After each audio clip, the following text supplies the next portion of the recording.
Next, Stephen shows how working within our circle of influence is the only way we can effectively produce desired results and influence others.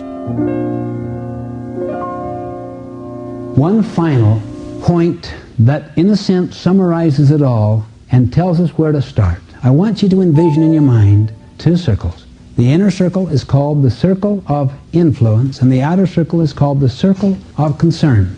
It is a much larger circle. It may be 10 times as large. The inner circle are those concerns over which you have direct influence, direct control.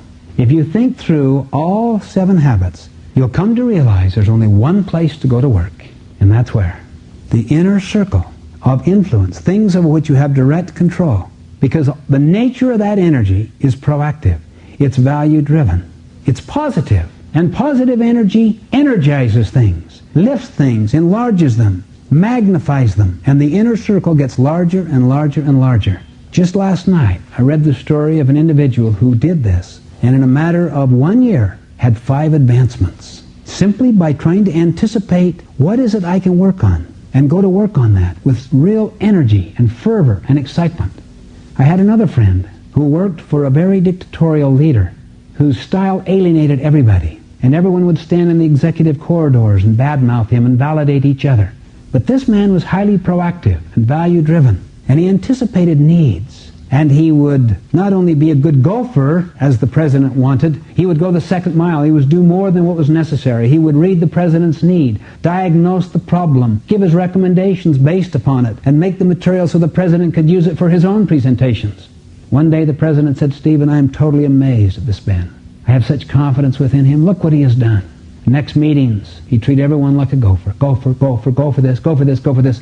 Ben, what's your opinion? It's Ben that enlarged his circle of influence, not the president. Your power to influence is a function of you, not of other people denying you access. Just work within the present circle of influence with positive energy, these habits, and watch what begins to happen. Try it for 30 days. Be a light, not a judge. In your home, try it. In your marriage, try it. Be a model, not a critic. Just try it. Uncommitted people couldn't make it through a night. They are absolutely bound and determined to transfer responsibility and to find fault outside themselves, so they spend most of their time confessing other people's weaknesses and sins. Do it for 30 days. Get a habit of it. Work only in the inner circle of influence. That doesn't mean you're stepped on. That's lose-win.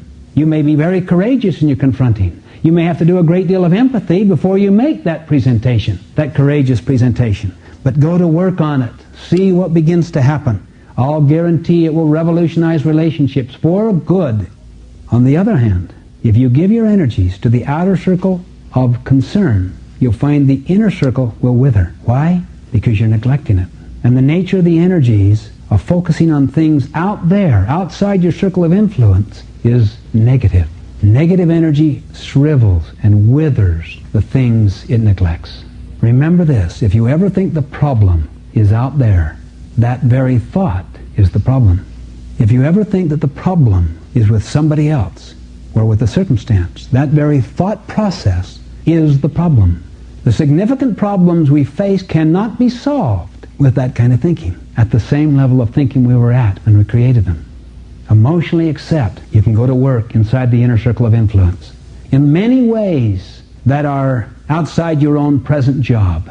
But your job may overlap into the circle of concern you can do nothing about. Don't complain. They've given me responsibility without authority. They're holding me responsible for results beyond my control.